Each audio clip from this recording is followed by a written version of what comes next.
그리스도의 사랑을 알고 그 너비와 길이와 깊이가 어떠함을 깨달아 하나님의 모든 충만하신 것으로 너희에게 충만하게 하시기를 구하노라. 우리 가운데서 역사하시는 능력대로 우리가 구하거나 생각하는 모든 것에 더 넘치도록 능히 하실 이에게 교회 안에서와 그리스도 예수 안에서 영광이 대대로 무궁하기를 원하노라. 아멘. 네, 오늘 맥주 감사 주일입니다. 오늘 딱 1년의 절반, 1년의 반이 되는 7월 첫째 주에 전 세계 교회가 맥주 감사 주일로 예배를 드립니다. 여러분, 이 맥주 감사 주일이 한 해의 절반이라는 것에 참 의미가 있습니다. 예, 다음 화면 해주세요. 이 한 해의 딱 절반을 지나오면서 지나간 반년을 감사함으로 정리를 하는 겁니다. 네, 감사한 일도 있고 응답이 아닌 것처럼 보이는 그런 일도 있었을 거예요. 그러나 하나님 자녀에게 일어나는 모든 것은 하나님의 응답입니다. 그러면 내 보기에 좋은 응답도 있고 내 보기에 별로 좋아 보이지 않는 문제 같은 응답도 있어요. 근데 속으면 안 됩니다. 지난 반년을 돌아보며 모든 것에 감사함으로 정리를 하십시오. 그리고 남은 반년을 이제 하나님의 능력으로 새로운 시작을 하는 것이 바로 맥주 감사 주일입니다. 이게 맥주 감사 주일의 의미예요. 제가 이번 맥주 감사 주일 말씀 준비하면서요. 작년도 맥주 감사 주일에는 하나님이 어떤 말씀을 주셨냐 한번 다시 훑어봤어요. 2022년도 맥주 감사 주일. 이 코로나의 그것이 아직 완전히 지나가지 않았어요. 막 끝나갈 것 같은 그런 느낌만 있는 그런 상황이었죠. 우리가 2년이 넘는 기간 동안 좀 아주 답답한 상황이었고요. 막 힘든 상황이었어요. 그런데 이 코로나가 점점 끝나가면서 맥주 감사 주일이 딱 왔을 때 주신 말씀이 뭐였냐? 재정비였어요. 이제 재정비를 할 때다. 그리고 이 지나간 반년을 돌아보며 재정비를 할 때에 남은 반년은 재창조의 축복이 임할 것이다. 이것이 작년 맥주 감사주일이었어요. 그래서 제가 돌아봤죠. 과연 그러면 정말 재창조의 축복이 임했냐? 여러분은 어떻게 생각하시나요? 저는 지난 맥주 감사절 이후 그리고 지금까지 사실은 목회를 새로 하고 있는 것 같아요. 거의 지금 재창조라고 저는 느끼고 있거든요. 사실 뭐 그동안은 저도 치유를 못 받았고 우리가 다 힘든 상황이었습니다. 그런데 이 맥주 감사주일 지나고 우리 은혜나무 교회가 40일 집중을 시작했어요. 이 40일 집중을 통하여 정말 우리에게 재창조가 시작된 겁니다.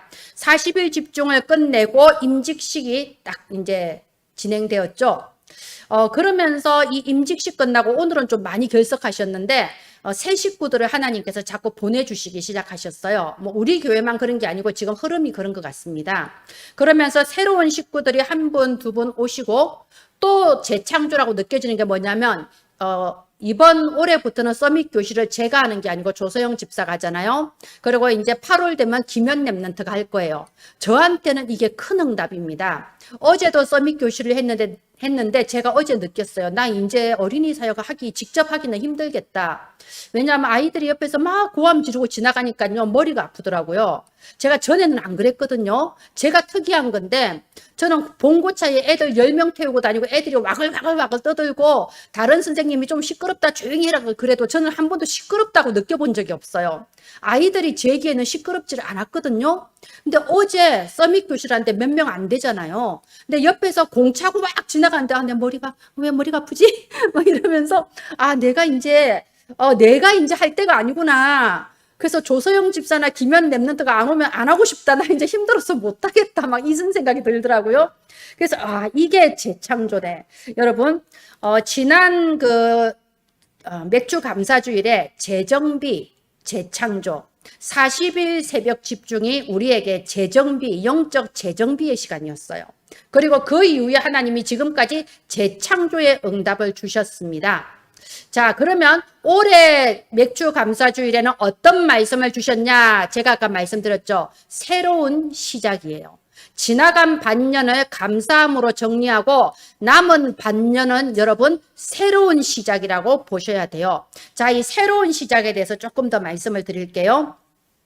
여러분, 이스라엘에는 이른비와 늦은비라는 게 있습니다. 이른비라는 건 뭐냐면요, 이스라엘이 그 사막에 있잖아요. 무슨 땅이 척박한데 농사를 짓겠습니까? 그런데 씨를 뿌릴 때가 되면 하늘에서 이른비가 오는 시기가 있어요. 우리나라 이 장마처럼. 그럼 이른비가 한 2, 3주 계속 오면요, 이제 땅이 촉촉해지면서 이제 사막이 초장으로 바뀌는 겁니다. 그러면 거기에 씨를 뿌려요. 이른비가 오지 않으면 농사를 지을 수가 없어요. 그래서 이른비가 내립니다. 그리고 몇 달 동안 곡식이 무럭무럭 자라요. 그리고 몇 달 지나면요, 이제 추수를 한 2, 3달 앞두고 늦은 비가 옵니다. 여러분, 늦은 비가 오지 않으면요, 이 곡식이 익지를 않아요. 왜냐하면 그 사막지대라니까요. 늦은 비가 오지 않으면요, 그 해는 완전히 굶는 거예요. 그래서 아모스 4장 17절에 보면요, 이 비에 대해서 말하면서 추수하기 석 달 전에 비가 오는 곳이 있고 안 오는 곳이 있을 것이다. 말하자면 이 늦은 비가 오지 않는 곳은 저주받은 곳인 거예요. 징벌을 받은 곳이에요. 이 늦은 비가 와야지만 추수를 할 수 있는 겁니다. 여러분, 오늘 나온 새로운 시작이란 말은요, 이 늦은 비를 말하는 거예요. 우리가 하나님께서 우리에게 이른 비를 주셔서 예수 그리스도를 영접했습니다. 여러분이 이 예수님을 믿으면서 마음에 세상이 줄 수 없는 평안이 뭔지 다 맛을 봤을 거예요. 이 세상에는 없는 것입니다. 그런데 우리가 처음 신앙생활 시작할 때 뜨거운 첫사랑의 강렬한 기억, 이거 세상적으로는 다른데요, 신앙에서는 다 알잖아요. 뜨거운 첫사랑의 기억. 처음에 복음 받았을 때 우리가 얼마나 행복했습니까? 한 번도 살면서 느껴보지 못한 만족과 평안을 느꼈죠. 그게 이른비예요. 그런데 여러분, 평생 그것만 생각하면서 옛날 옛적의 첫사랑만 기억하면서 평생 사는 게 아닙니다. 늦은 비가 올 때가 됐어요. 우리에게는 늦은 비가 필요합니다. 그게 제2의 새로운 시작이라는 거예요. 오늘 맥주 감사주일의 의미는요, 새로운 시작, 제2의 시작입니다. 혹시 내 심령이 말라 비틀어지진 않았나요? 항상 오는 교회 오늘 또 왔다, 나도 모르게 습관적인 그런 신앙생활이 되고 있지는 않은가요? 오늘 여러분, 오늘을 기점으로 새로운 시작이 되시기를 바랍니다. 하나님이 주시는 늦은 비가 시작되기를 바랍니다. 제2의 시작이 되기를 바랍니다. 그러면 어떻게 새로운 시작되냐? 다음 화면 해주세요. 이제 우리 은혜나무 교회가 새로운 시작을 하는데, 예수 그리스도 이 참된 복음으로 치유하는 교회, 너무나도 많은 중독자가 있고 너무나도 많은 병자들이 있습니다. 이제는 치유하는 교회, 어린아이들은 어린아이들대로 각종 정신 문제에 있고요. 그리고 노인들은 노인들대로, 젊은이는 젊은이들대로, 한국인은 한국인대로, 다민족은 다민족대로 한 사람도 빠짐없이 다 지금 병들어 있고 무너지는 영적 질병 시대예요. 치유하는 것은 그리스도 복음밖에 다른 답이 없습니다. 이 그리스도의 복음으로 치유하는 교회, 이제는 이 그리스도의 복음으로 다민족에 선교하는 교회, 이 그리스도의 복음으로 후대를 기르는 교회, 이렇게 3교회로 우리 교회가 새로운 시작을 하는 바로 오늘 맥주 감사주일이 되기를 예수님의 이름으로 선포합니다. 예, 맥주 감사주일은 오순절이에요. 여러분, 이스라엘의 세 절기에 6월절, 오순절, 수장절이 있다고 했습니다. 그 중에서 오순절의 의미는 뭐냐? 오늘의 능력이에요. 자, 잘 생각해 보세요. 출애굽은요, 이미 지나갔어요. 과거의 일이에요. 여러분이 6월절 예수 그리스도 피 언약 붙잡고 구원받았습니다. 너무나도 감사하고 날마다 다시 확인해야 되지만 일단은 시간적으로 과거의 일이에요. 이미 이스라엘 백성 출애굽했다니까요. 그리고 가나안이 준비되어 있습니다. 수장절의 축복, 마지막 곡식이 익으면 창고에 들이듯이 우리에게는 미래의 천국이 보장되어 있고 미래 세계복음의 비전도 주셨어요. 그런데 미래의 일이에요. 그죠? 자, 출애굽은 과거의 일이에요. 그리고 가나안은 미래의 일이에요. 그렇다면 오늘은 어떻게 살 겁니까? 지금 나는 오늘 광야에 있잖아요. 지금 아직 가나안에 가지 않았어요. 그러면 오늘 나는 어떻게 살 겁니까? 그게 바로 오순절입니다. 하나님께서는 광야에서 굶어 죽을 수밖에 없는 이스라엘 민족에게 보리 추수를 거두게 해주셨어요. 여러분, 광야에서 어떻게 보리가 자랄 수 있겠습니까? 터 잡고 농사 짓는 그런 상황이 아니잖아요. 주변의 사람들, 애굽의 바로 왕이나 주변 사람들은요, 저 이스라엘이 홍해 바다 가르고 나갔지만은 얼마 안 돼서 굶주려서 돌아올 것이다. 저 아무것도 할 줄 모르는 노예들이 광야에서 뭘 하겠냐, 다시 돌아오겠지. 여러분 주변에서도 마찬가지입니다. 그렇게 말씀하신 사람도 있을 거예요. 저도 신앙생활 한 지 얼마 안 됐을 때 제가 막 은혜 받아서 이렇게 얘기를 하니까요, 교회를 오래 다니신 분이 저한테 그러더라고요. 아우, 자네는 지금 막 꽃처럼 피어나는 믿음이라 그래. 원래 처음 신앙생활 시작하면 그렇게 은혜를 주셔. 근데 저는 신앙생활 한 지가 얼마 안 됐으니까 할 말이 없잖아요. 그런갑다. 근데 저는 지금 또 그 은혜가 뜨겁거든요. 자, 그것처럼요, 여러분, 우리는 지금 이 현재를 어떻게 살아갈 겁니까? 옛날에 구원받아서 감사했어요. 천국 언젠가 가겠죠. 오늘 내가 어떻게 살 겁니까? 그게 바로 보리 추수의 기적입니다. 오늘 맥주 감사절의 의미입니다. 여러분, 하나님의 자녀, 예수 믿고 구원받은 자는 이 땅에서 무슨 능력으로 사냐? 오순절의 능력으로 사는 겁니다. 오순절에 무슨 일이 벌어졌나요? 출애굽 시대에는 광야에서 보리 추수를 했습니다. 신약 시대에는 마가다락방에 성령의 충만함이 임했습니다. 똑같은 상황이에요. 마가다락방에 갇혀서 밖에 나가면 잡혀나갈까봐 마가다락방에 갇혀서 아무 소망 없이 기도만 하고 있을 때였어요. 그럴 때 하늘에서 바람처럼 불처럼 성령의 충만함이 임했을 때 꿈에도 생각지 못했던 16개 나라 선교의 문이 열려버린 겁니다. 3천 제자, 5천 제자가 일어나 버린 거예요. 문 밖에 나가면 나를 공격할 사람밖에 없다고 생각했는데 3천 제자, 5천 제자가 문 밖에 서 있었던 거예요. 그게 바로 오순절에 일어난 기적 아닙니까? 지금도 마찬가지예요. 여러분, 혹시 나를 둘러싼 환경이 너무 답답하고 나는 무능하고 불안하고 아무것도 할 수 없고 갇힌 것처럼 느껴질 수도 있어요. 여러분, 지금 마가다락방에 있는 거고 광야에 있는 겁니다. 무슨 능력으로 이길 겁니까? 그게 오순절의 능력이에요. 그래서 오늘을 승리하는 능력, 이게 오순절의 의미입니다. 오늘 딱 두 가지 마음에 담으시면 돼요. 새로운 시작, 늦은 비예요. 그리고 오늘을 승리하는 능력, 이 두 가지를 마음에 담고 가시기를 바랍니다. 예, 다음 화면 해주세요. 아무도 가르쳐 줄 수 없는 문제. 왜 아무도 가르쳐 줄 수 없는 문제냐? 여기 우리가 읽은 3장 13절, 14절, 15절 보면요, 하늘과 땅에 있는 각 족속에게 이름을 주셨다고 되어 있습니다. 그 이름이 바로 예수 그리스도입니다. 그러면 우리가 먼저 알아야 될 게 있어요. 우리가 새로운 시작, 그리고 오늘을 승리하는 오순절의 능력을 누리기 위해서는 먼저 알아야 될 게 뭐냐?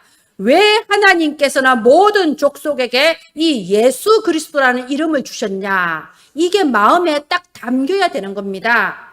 꼭 이 본문 아니라도요, 예수님이 부활하셔서 주신 말씀은 유언 아닙니까? 아니, 부활하셔서 마지막 승천하시기 전에 뭐 농담하셨겠어요? 마지막 유언이 뭔가요? 마태복음 28절에 모든 민족을 제자로 삼아라 했습니다.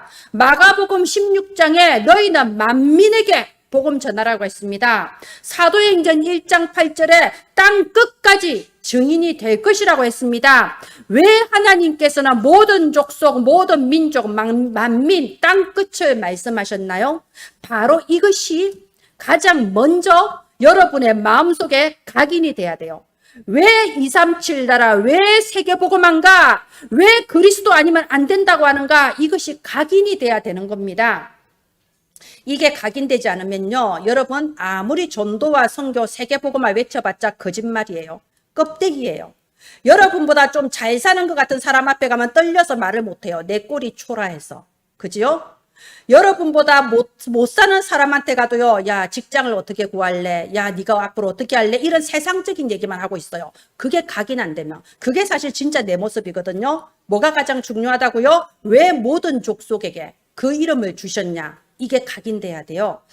제가 거의 한 10몇 년 전에 제가 그 이천에서 굉장히 바람 많이 불고 제일 추운 날 그 연주라는 중학생을 만났어요. 이 연주라는 중학생이 그 추운 날 짧은 교복 치마를 입고 그 추운 날 남학생, 여학생 모여서 이제 미팅하고 있을 때 제가 복음을 전했거든요. 근데 거기 있는 애들이 전부 다 집에 잘 안 가는 애들. 예, 밖에 그 추운 날 밖에서 미팅하고 있는데 그 중에 연주라는 애가 예수님을 영접했단 말이에요. 그리고 다른 애들은 전화번호가 다 가짜인데 걔만 진짜였어요. 그래서 연주를 만났어요. 연주를 그 다음 주에 이제 만났는데 연주가 그 말을 하는 거예요. 제가 초등학교 2학년부터 계속 똑같은 꿈을 꾸면서 계속 시달렸던 거예요. 말하자면 초등학교 2학년밖에 안 됐는데 귀신이 꿈에 계속 나타나서 신받을 징조가 계속 나온 거예요. 얘는 이것을 받지 않기 위해서 굉장히 애쓰고 집다리는 힘들었던 겁니다. 그래서 자기는 신을 받지 못하고 이제 눈치채고 얘 대신에 얘 엄마가 신을 받은 거예요. 얘 엄마가 내림구수라고 신을 받은 거예요. 그런데 그 이후로 그러면 보세요. 엄마 마음에 왜 귀신 받았겠어요? 내가 짊어지겠다 이거잖아요. 이 어린아이는 놔둬라. 내가 그냥 짊어질게. 대신 신을 받은 거잖아요. 근데 귀신은요 다 속여요. 거짓말이에요. 엄마가 받았음에도 불구하고 얘한테는 계속 귀신이 역사한 거예요. 그러니까 얘가 초등학교 6학년, 중학교 1학년, 2학년 되면서 집에 있기가 싫은 거예요. 계속 밖으로 돌아다니게 되고 밖으로 돌아다니면 돈이 필요하죠. 내가 주먹이 있단 말이야. 힘이 세단 말이야. 등발이 있거든. 그러면 협박해서 돈 좀 뜯어내가지고 또 그걸로 이제 그러고 돌아다니는 거예요. 그래서 학교에 출석 일수가 미달돼서 이제 잘리기 일보 직전에 저를 만난 거예요. 제가 그때 느꼈어요. 저는 이런 불량 청소년 저 잘 몰라요. 저 착한 사람이기 때문에 잘 모릅니다.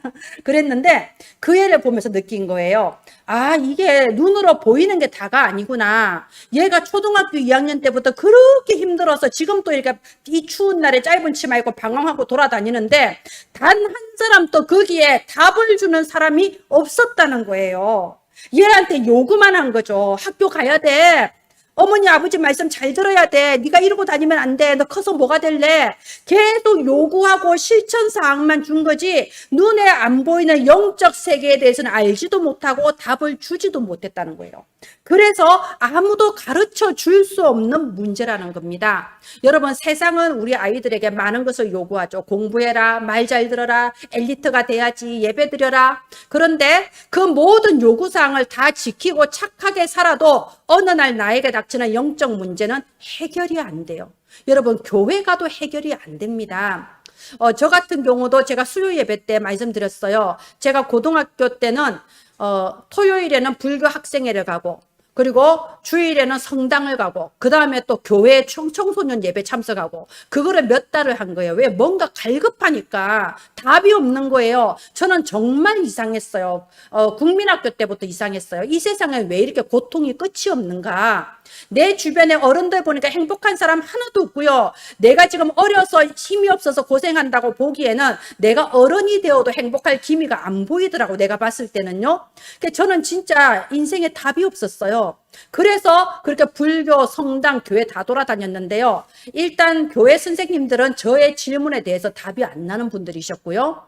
그래서 제가 어느 날 목사님과 상담을 좀 하겠다. 이래서 목사님하고 고등학생이 목사님하고 1대1 상담하는 거 어렵습니다. 굉장히 떨려요. 그래서 응접실에 가서 목사님하고 상담을 하면서 제가 질문했거든요. 저는 다른 게 고민이 아니었어요. 나 좀 도와주세요. 내가 어려워요. 공부가 안 돼요. 이런 게 나 고민이 아니었다니까요. 그래서 이렇게 질문했어요. 변하지 않는 진리가 뭔지 알고 싶다고. 변하지 않는 진리. 왜냐하면 다 변하고 이 세상은 고통밖에 없어. 변하지 않는 진리를 알고 싶다고 하니까 목사님이 저한테 말씀하시기를 교회를 열심히 다니라고 그러셨어요. 그래서 저는 답을 원하는데 아무도 가르쳐 주지 않아요. 왜? 본인들도 가르쳐 줄 수가 없으니까 가르쳐 주지 못하는 거죠. 그죠? 예, 그래서 이 아무도 가르쳐 주지 않는 문제 속에서 저는 굉장히 오랫동안 방황했습니다. 여러분, 자살이라는 거는 사단이 역사야 자살되는 거예요. 아무나 자살 못 합니다. 제가 봤을 때 저는 진짜 아마 그때가 우울증인지 모르겠는데 고등학생 20살 이맘때요. 이 세상에서 내가 살아가야 될 이유를 단 0.001%도 찾을 수가 없었어요. 1도 못 찾겠더라고. 근데 안 죽어져요. 그 상태에서 이제 살아간 거예요. 그랬는데 여기에 대한 답을 어디서 찾았냐?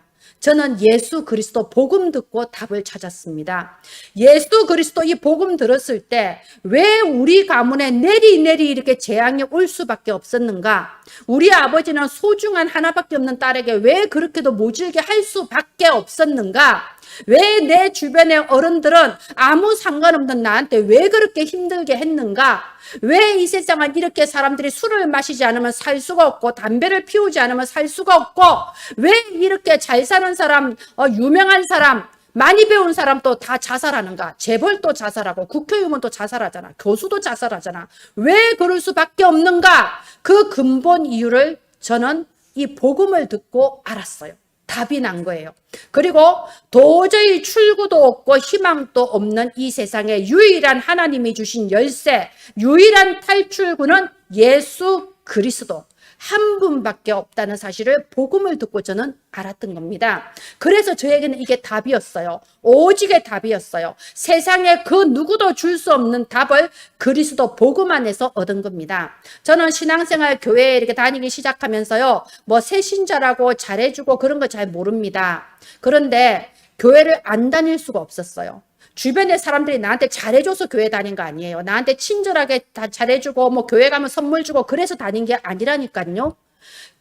예수 그리스도 복음 아니면 답이 없었던 거예요. 유일한 답이었던 거예요. 그래서 저는 수요 예배, 금요 예배, 구역 예배, 다락방, 주일 예배 죽으나 사나 거의 매일같이 교회 갈 수밖에 없었던 거예요. 어릴 때부터 지금까지 살아오면서 나에게 있던 그 아무도 가르쳐 줄 수 없는 문제에 대해서 유일한 답이 하나님의 말씀, 복음 안에 있었던 겁니다. 여러분, 이런 사람을 찾으시기를 바랍니다. 여러분, 교회를 가도 되고 절에 가도 되고 나는 그냥 취미삼아 신앙생활 하는 사람 아니에요. 그런 사람 말고요. 나는 복음 아니면 살 수 없다. 내 인생의 유일한 답이 이거다. 정말로 벼랑 끝에 떨어진 사람이 이거 하나 붙잡고 살듯이 그리스도 복음 붙잡는 그런 사람을 찾으세요. 여러분, 그런 사람 찾는 것을 보고 전도라고 하는 겁니다. 눈에 안 보이는 영적 세계가 있습니다. 이 영적 세계는요, 눈에 안 보이는 세계이기 때문에 어느 날 닥쳐오는 영적 문제 아무도 막을 수 없어요. 이유도 알 수 없어요. 해결도 할 수 없어요. 그냥 계속 당하는 거예요. 지금 또 237 나라 모든 전 세계 사람들이 지금 또 이유도 알지 못하고 답도 알지 못하고 계속 고통을 당하고 있는 겁니다. 예, 다음 화면 해주세요. 여기에 역사하는 존재가 뭐냐? 바로 사탄이에요. 여러분, 눈에 안 보이는 영적 세계가 있는 것처럼 눈에 안 보이는 영적 존재는 하나님, 그리고 천사, 그리고 사탄, 이렇게 세 가지예요.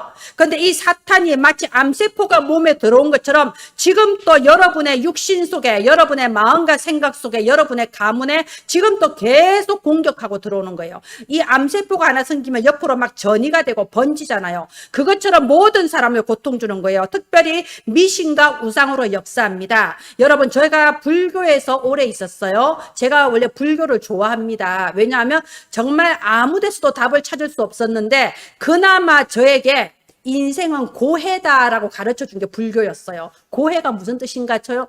고통의 바다. 너무 마음에 와닿는 거예요. 108번뇌가 있대요.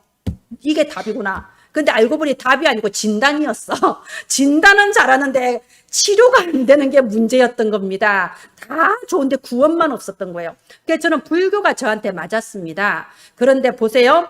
이 불교 자체는요, 이 석가모니가 자기를 신으로 섬기라고 안 했어요. 이 석가모니는요, 이 죽기 전에 그래서 내 형상을 본떠서 우상을 만들지 말라고 했습니다. 그래서 원래 인도에서 불교가 처음 시작됐을 때는요, 이런 불상이 없었어요. 탑만 있었어요. 탑. 이 탑이 불교의 그 상징이었거든요. 근데 점점점 동쪽으로 중국으로 우리 한국으로 옮겨오면서 이 불상이 만들어지기 시작한 거예요. 그러면서 원래 불교는 내가 스스로 깨달음을 얻는다. 이게 불교의 목적인데 이게 점점점 변질이 돼서 내 소원을 가지고 빌어서 응답받는 우상 종교로 바뀐 겁니다. 자, 그러면 왜 불상에다 빌면 응답이 올까요?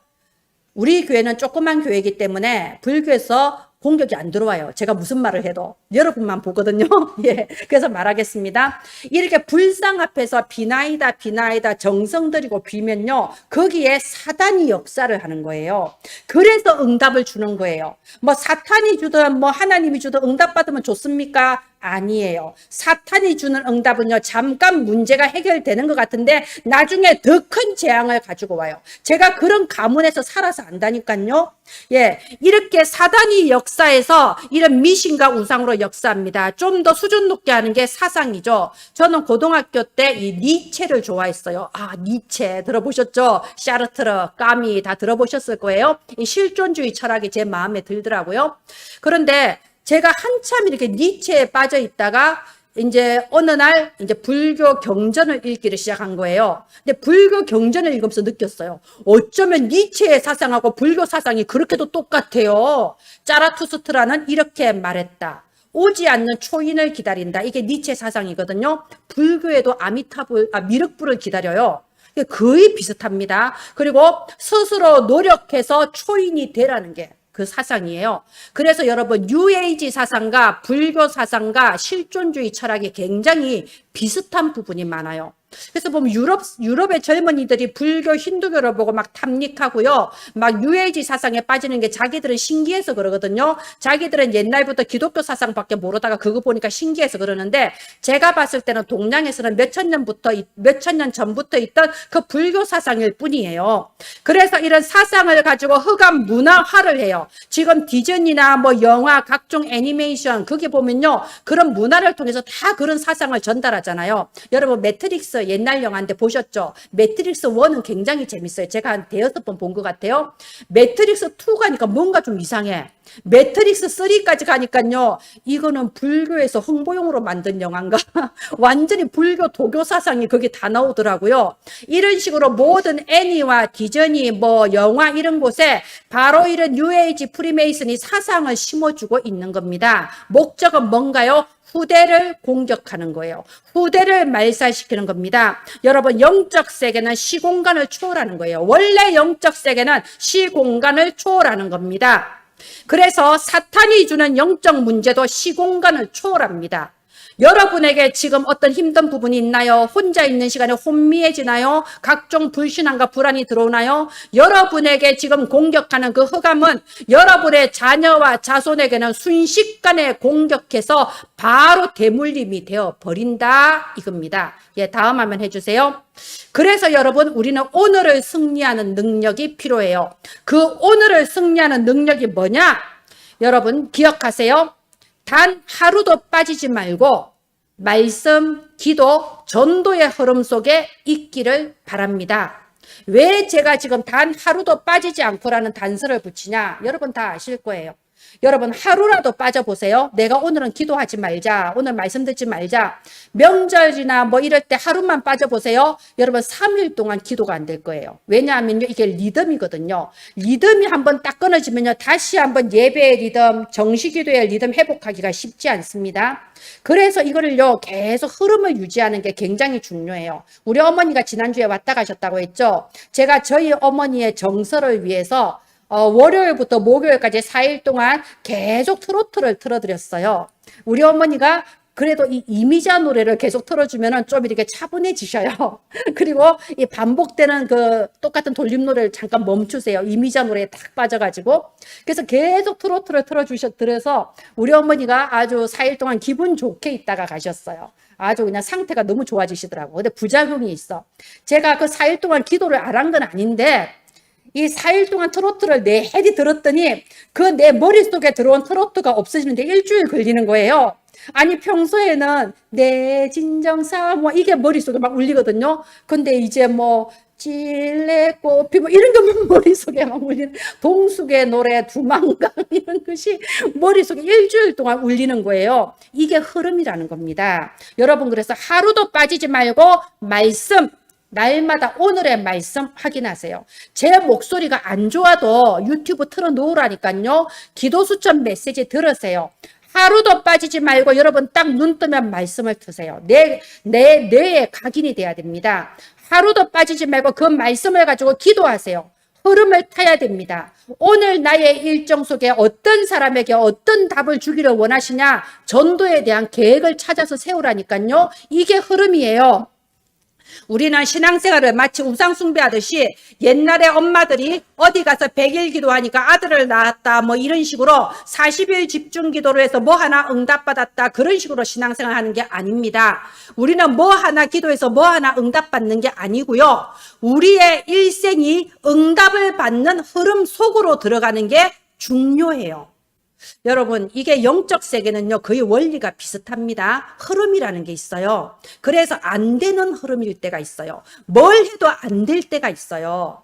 그리고 뭘 해도 될 때가 있어요. 그러면 여러분 흐름을 잘 타야 돼요. 여러분이 응답을 못 받을 때는요. 아, 내가 지금 훈련받고 치유받을 때다 이렇게 아시면 돼요. 하나님은 나를 지금 성장시키는 축복의 시간표예요. 그러면 안 되는 흐름일 때는요. 막 애쓰지 마세요. 더 힘들어요. 시험만 들어요. 그런데 되는 흐름, 응답받는 흐름이 있습니다. 이때는 여러분 내가 뭘 해도 하나님께서 모든 것이 합력하여 선을 이루게 하시고 올바른 흐름으로 가게 해주세요. 이 흐름을 타는 게 굉장히 중요합니다. 흐름, 여러분 비행기 생각하세요. 그 쇠로 만든 비행기에 사람을 100명이 넘게 태우고 어떻게 하늘로 날아오를 수 있을까요? 공기의 흐름을 타면 올라갈 수 있어요. 그걸 양력이라고 해요. 과학용어로. 우리 영적 세계도 흐름을 타야 돼요. 근데 그 흐름을 어떻게 타냐? 오늘의 말씀, 오늘의 기도, 오늘의 전도 그 흐름을 놓치지 말라고요.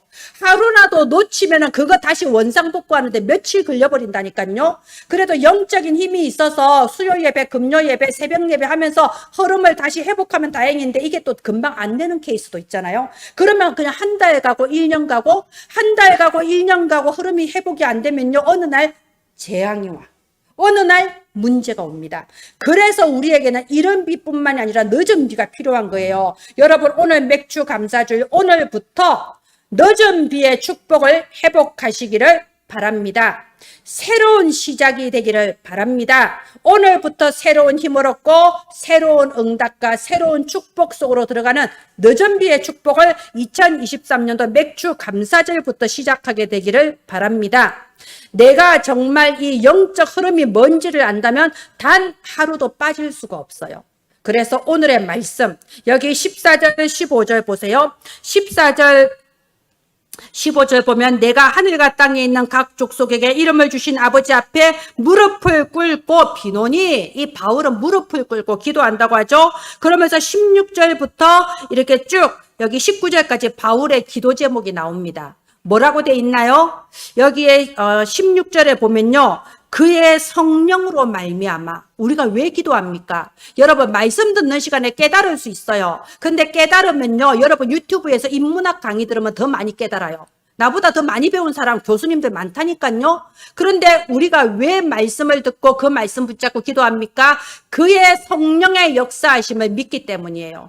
시공간을 초월하고 눈에 보이는 세계를 초월하는 영적 세계의 그 역사를 믿기 때문이에요. 그래서 그의 성령으로 말미암아 그래서 우리가 393 기도하는 겁니다. 오늘 또 성삼위 하나님 나와 함께 하심을 확인하게 하소서. 오늘 또 시공간 초월한 보좌의 축복, 오늘 또 하나님의 형상 하나님의 생명력 전무후무한 응답, 나를 3시대 살릴 응답의 주역으로 인도하소서. 우리가 393 기도 아침마다 밤마다 기도하는 게 그의 성령의 역사를 누리기 위해서입니다. 그렇게 쭉 하면 16절에 뭐라고 됩니까? 너희 속사람을 능력으로 강건하게 하시오며 우리의 속사람을 뭘 먹어서 강건하게 하겠어요? 보약 먹어서 강건해지겠어요? 말씀을 붙잡고 그의 성령으로 말미암아 강건해지는 겁니다. 그래서 여기 또 17절에 뭐라고 돼 있나요? 믿음으로 말미암아. 여러분 이 믿음도요. 여기 17절에 나와 있는 대로 그리스도께서 너희 마음에 계시게 하시었고 예수 그리스도 영접하는 믿음이 있어요. 그게 이른비의 믿음이에요. 여러분 그래서 우리 신앙이 시작됐습니다. 근데 언제까지 그 이른비의 은혜 가지고 평생을 살아갈 건가요? 말라 비틀어져서 가뭄 상태로 살아갈 수는 없는 거예요. 그래서 늦은 비의 은혜가 필요해요. 여기 17절 보면 너희가 사랑 가운데 뿌리가 박히고 터가 굳어진다고 돼 있습니다. 그리스도의 사랑을 점점 더 알아서 19절에 너비와 길이와 높이와 깊이가 어떠함을 깨달아갈 때까지 이제는 신앙이 성장되고 신앙이 뿌리 내리는 그 믿음이 필요하다 이겁니다. 만약 이게 안 된다면요. 우리에게 늦은 비의 축복이 없다면요. 우리는 날마다 닥쳐오는 영적인 저주 이길 힘이 없습니다. 아무도 가르쳐 줄 수 없는 그 문제 속에서 아무리 내가 정신을 똑바로 차리고 강한 의지력으로 살려고 해도 이겨낼 수가 없다니까요. 그래서 오늘의 말씀, 오늘의 기도 속에서 늦은 비의 축복을 받기를 바랍니다. 왜 오늘의 전도냐? 여러분, 전도가 뭔가요? 지금 또 우리 주변에는 아무도 가르쳐 줄 수 없는 문제 속에 방황하는 자들이 많이 있어요. 여러분, 항상 옆에 보는 그 사람 중에 그 연주 같은 애가 있을 수 있다니까요. 겉으로는 그냥 아이고 문제하네, 그냥 일진이네, 이렇게 보였는데 속에는요, 어릴 때부터 시달리는데 아무도 답을 알려주지 않는 그런 사람이 있을 수 있어요. 왜 알코올 중독자가 되며 왜 여러 가지 정신 문제에 시달립니까? 누가 그러고 싶겠어요? 아무도 답을 안 알려주는 거예요. 근데 누가 답을 줄 수 있습니까? 여러분밖에 없어요. 그래서 여러분은 응답받을 수밖에 없는 사람이고 축복하실 수밖에 없는 사람이라니까요. 여러분이 조금만 관심을 돌려서 저 사람이 왜 저럴까? 왜 저렇게 나한테 모진 말을 하지? 저 사람이 뭔가 힘든가? 여기까지만 돼도 여러분 모든 게 달라져요. 제가 전에 유튜브에서 이거 영적 사실을 모르는 사람이 이런 유튜브를 찍었더라고. 진짜 까칠한 직장 상사가 있어서 거기서 1년을 버티는 후배가 드문데 어떤 후배는 거기서 승진까지 하더라. 저 후배의 비결이 뭐냐? 보니까 다른 사람들은 그 직장 상사가 모진 말하면서 탁 쫑코 주면요 상처받고 옆에 안 가려고 한대요. 막 화내고. 근데 그 후배는 직장 상사가 야 하면서 이제 그냥 말을 하잖아요. 그럼 옆에 가서 이러더래요. 부장님 왜 그러세요? 부장님은 안 좋은 일 있으세요? 이게 그러니까 부장이 처음에는 얘가 뭐지 뭐 이런 애가 다 있어 이랬는데 이게 뭐냐면요. 눈에 안 보이는 그 아무도 가르쳐 줄 수 없는 그 문제가 있다는 걸 아는 거예요. 뭔가 문제가 있으니까 이 사람이 이러는구나.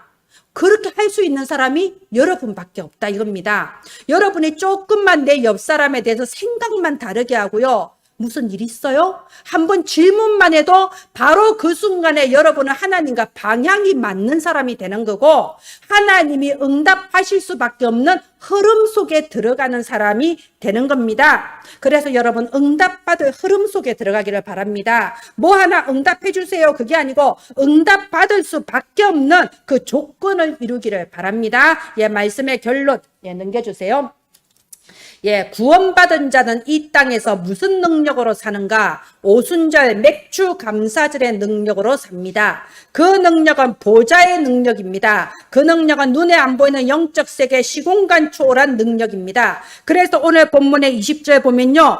우리가 구하거나 생각하는 모든 것에 더 넘치도록 하신다고 되어 있습니다. 이번 주에 이 응답 받으시기 바랍니다. 여러분이 생각하는 것에 더 넘치도록 하시는 그 맥주 감사절 보리추수의 기적, 마가다락방에 임하신 성령 역사의 기적을 체험하게 되시기를 바랍니다. 오늘 맥주 감사절을 기점으로 여러분 기억하세요. 새로운 시작, 제2의 시작. 우리 은혜나무교회는 어떻게 시작해야 되냐? 복음으로 치유하는 교회, 복음으로 선교하는 교회, 복음으로 후대를 기르는 교회로 새로 시작해야 됩니다. 오늘 기념비적인 오늘을 맞이하여서 우리 진홍호 성도님이 입원을 하셨습니다. 이게 좋은 거예요. 왜냐하면 우리 진홍호 성도님이 다시 돌아오실 때는 이제 치유사역자로 돌아오게 될 줄을 믿습니다. 오늘 이 기념비적인 날을 맞아서 우리 예원이가 왔네요. 예원이 새로운 제2의 시작이 되기를 바랍니다. 오늘 이 기념비적인 날을 맞아서 우리가 치유하는 교회, 선교하는 교회, 그리고 후대를 기르는 교회로 제2의 시작이 되기를 바랍니다. 그리고 우리 개인에게 있어서는 오늘의 말씀, 오늘의 기도, 오늘의 전도, 3오늘의 이런 제2의 시작하는 그런 기점이 되기를 예수님 이름으로 축원드립니다. 기도하겠습니다. 모든 족속에게 꼭 필요한 예수 그리스도 그 이름을 우리에게 주셨음을 감사합니다. 우리가 오늘 또 예수 그리스도 그 이름의 능력으로 새로운 시작을 하게 하여 주옵소서. 늦은 비의 축복을 주시옵소서. 온 교회가 새로운 시작의 날이 되게 하시고 우리 한 사람 한 사람이 새로운 시작의 날이 되게 하옵소서. 오래된 흑암 세력은 예수 이름으로 명령하노니 결박받고 떠나갈지어다. 살아계신 주 예수님 이름으로 기도합니다.